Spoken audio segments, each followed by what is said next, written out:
আবার উত্তরপ্রদেশ, আবার ধর্ষণ এবং ভয়ঙ্কর সব ঘটনা।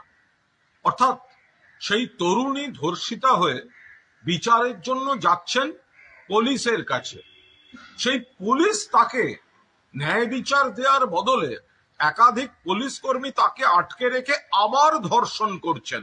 শুধু তাই নয়, তার কাছ থেকে ছিনিয়ে নেওয়া হচ্ছে টাকা, তার সঞ্চয়ের টাকা, তার স্বামীকে মারধর করা হচ্ছে। এই ভয়ঙ্কর ঘটনা আলিগড়, বুলন্দশহর।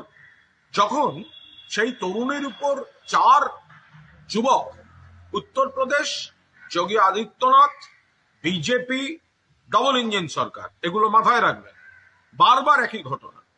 যখন তিনি ধর্ষিতা হলেন, ন্যায় বিচার পুলিশ দিচ্ছেন, আবার ছুটলেন আর এক জায়গায় পুলিশের কাছে, তখন দুজন তাকে আটকে রাখলেন, রেখে ধর্ষণ, গণধর্ষণ, বারবার এই ধরনের ঘটনা ঘটল। পরে সামনে আসার পর বিভাগীয় তদন্তের নির্দেশ দেওয়া হয়েছে বলে শোনা গেছে। এটা হচ্ছেটা কি?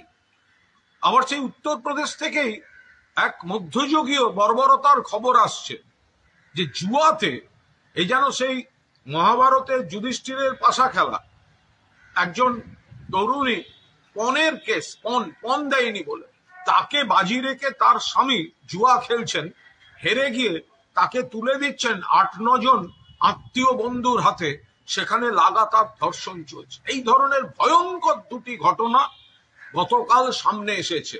বিজেপির রাজত্বে মহিলাদের নিরাপত্তা নেই, মহিলাদের সম্মান নেই এবং ন্যায় বিচার নেই।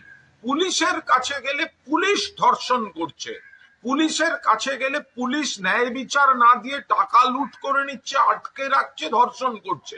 এই হচ্ছে বিজেপি, এই হচ্ছে ডবল ইঞ্জিন।